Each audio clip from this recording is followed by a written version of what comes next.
મહેસાણા લોકસભા મતવિસ્તારના સાંસદ હરિભાઈ પટેલના દ્વારા સાંસદ ખેલ મહોત્સવ 2025નું આયોજન કરવામાં આવ્યું છે। વડાપ્રધાન નરેન્દ્ર મોદી, કેન્દ્રીય રમતગમત મંત્રી મનસુખ માંડવિયા, મુખ્યમંત્રી ભૂપેન્દ્ર પટેલ, નાયબ મુખ્યમંત્રી હર્ષ સંઘવીની પ્રેરણાથી આયોજિત આ મહોત્સવનો મુખ્ય હેતુ યુવા ખેલાડીઓમાં રમત પ્રત્યેનું કૌશલ્ય વિકસાવવા અને તેમને રાષ્ટ્રીય આંતરરાષ્ટ્રીય સ્તરે આગળ વધારવા માટે યોગ્ય પ્લેટફોર્મ પૂરું પાડવાનો છે। આજે મહેસાણા લોકસભાની સાથે વિધાનસભામાં સ્પર્ધાનું આયોજન કરવામાં આવ્યું હતું। આ સમયે ભાજપના આગેવાનો, અધિકારીઓ, મોટી સંખ્યામાં ખેલાડીઓ, રમતપ્રેમીઓ ઉપસ્થિત રહ્યા। વિવિધ વિધાનસભા વિસ્તારમાં તારીખ 30/11/2025ના રોજ ઘણા બધા એથ્લેટિક્સ બહેનો સ્પર્ધાનું આયોજન થયું હતું। વિસનગર સ્પોર્ટ્સ કોમ્પ્લેક્સ ખાતે થયું હતું। આ ખેલ મહોત્સવમાં athletics, kabaddi, kho kho, volleyball, table tennis સહિત અનેક રમતોનો સમાવેશ કરવામાં આવ્યો છે।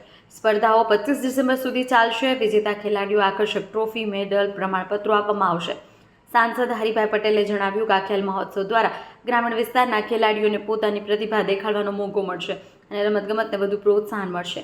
મહોત્સવથી મહેસાણા જિલ્લાના હજારો યુવા ખેલાડીઓને લાભ થનાર છે તેમજ રમતગમતના ક્ષેત્રે નવો ઉત્સાહ જન્મશે તેવી ખાતરી છે।